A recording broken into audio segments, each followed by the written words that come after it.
দেখেন, রাষ্ট্রপতি নির্বাচন হবে, জুলাই সনদে বিএনপিও কিন্তু স্বাক্ষর করে এসেছে। সেখানে বলা আছে যে রাষ্ট্রপতি নির্বাচনের ৭০ অনুচ্ছেদ কার্যকর থাকবে না।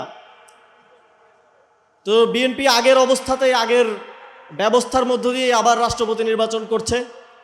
এখানে একটা আইওয়াস হচ্ছে, সবার সামনে নির্বাচন হবে, ভোট হবে, কিন্তু সরকার দলের ২১৩ জন এমপি তারা কিন্তু দলের বাইরে, দল যাকে ঠিক করে দিবে তার বাইরে ভোট দিতে পারবে না। ভোট দিলে তাদের সংসদ সদস্য পদ থাকবে না।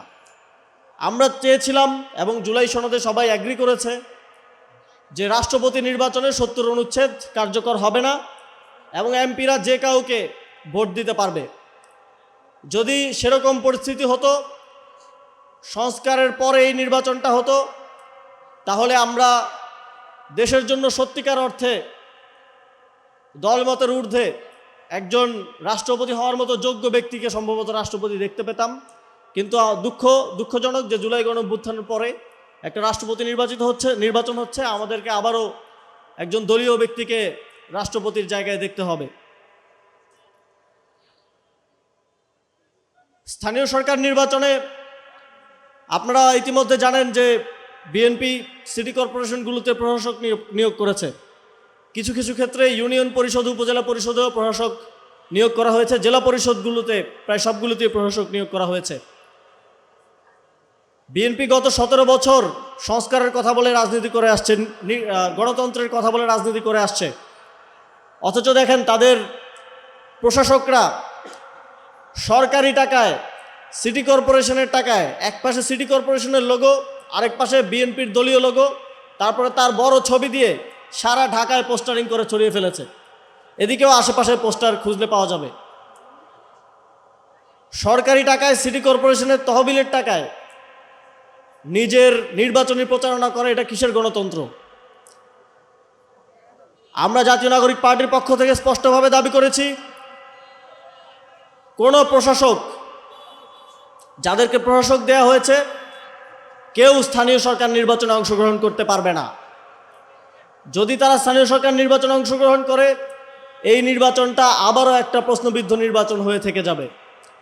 এবং আমরা আবারও দেখছি এই নির্বাচন প্রক্রিয়া রাষ্ট্রীয় প্রতিষ্ঠানগুলোকে দুর্বল করার মধ্য দিয়ে, দলীয়করণ করার মধ্য দিয়ে আমাদের মধ্যে কিন্তু জনগণের মধ্যে একটা শঙ্কা তৈরি হচ্ছে যে এবার যেমন জনগণ ভোট দিতে পেরেছে, 5 বছর পরে কি সাধারণ মানুষ ভোট দিতে পারবে কিনা।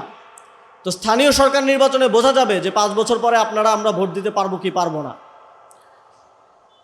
সংগ্রামী উপস্থিতি, আমরা বর্ডারের ওপার থেকে শুনি শেখ হাসিনা বাংলাদেশে আসতে চায়।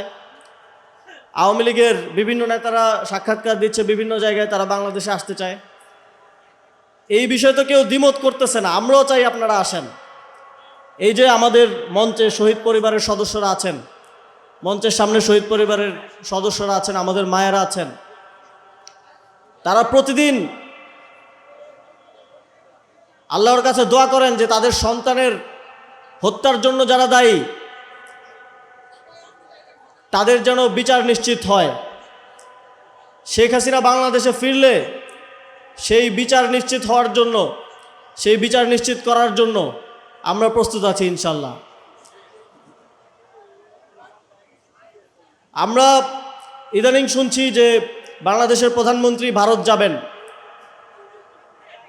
আমরা স্পষ্টভাবে বলতে চাই, জাতীয় নাগরিক পার্টি মনে করে জুলাই গণঅভ্যুত্থানে গণহত্যার জন্য দায়ী যারা এখনও ভারতের আশ্রয়ে আছে, যারা ভারতের আশ্রয়ে প্রশ্রয়ে এই সাক্ষাৎকার, তারপরে প্রেস ব্রিফিং করে যাচ্ছে, এবং সর্বশেষ ওসমান হাদির খুনিরা যারা ভারতের হাতে বন্দী অবস্থায় আছে, তাদেরকে বাংলাদেশের মাটিতে ফেরত না দেওয়া পর্যন্ত প্রধানমন্ত্রী যদি ভারতের মাটিতে পা রাখেন, এইটা এই দেশের জনগণের সাথে গাদ্দারি হবে।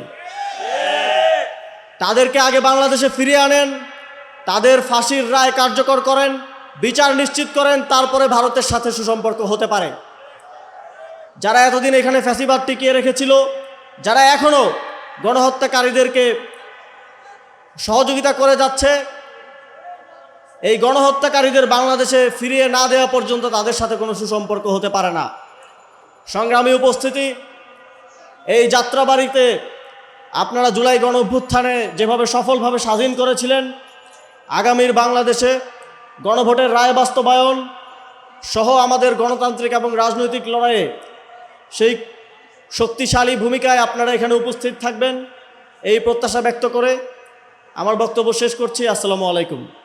এই মুহূর্তে আপনাদের মাঝে বক্তব্য পেশ করবেন বারবার কারানির্যাতিত মজলুম জননেতা, আজকের সমাবেশের সভাপতি, ঢাকা মহানগর দক্ষিণের বিপ্লবী আহ্বায়ক জনাব ইশাক সরকার। জনাব ইশাক সরকার, এই ইনকিলাব ইনকিলাব। বিসমিল্লাহির রহমানির রহিম। রাজনীতির নতুন বন্দোবস্ত ছাত্র জনতার গণঅভ্যুত্থান গণবিপ্লবের মধ্য দিয়ে এদেশের জনগণ যে প্রত্যাশিত গণতন্ত্র চেয়েছিল, আজকে বাংলাদেশের মানুষ সেই প্রত্যাশিত গণতন্ত্র কি পেয়েছে?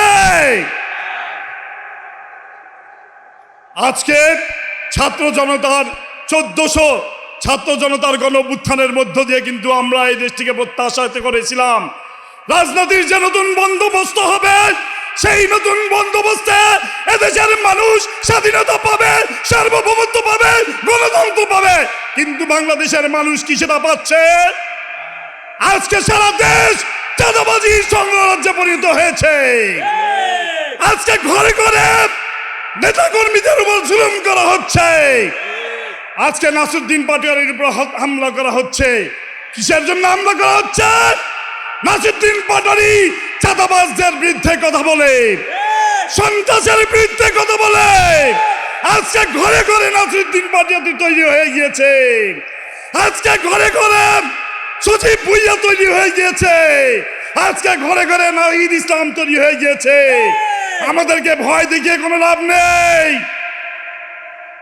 ফ্যাসিবাদী শেখ হাসিনা পালিয়ে গিয়েছে, আমরা স্বৈর শাসন দেখেছি, কিন্তু দিল্লির রক্ষিতা কোন পতিতার শাসন বাংলাদেশের জনগণ মেনে নিতে পারেনি বলে এই বাংলার মস্তক থেকে ফ্যাসিবাদ শেখ হাসিনাকে পতন ঘটিয়েছিল।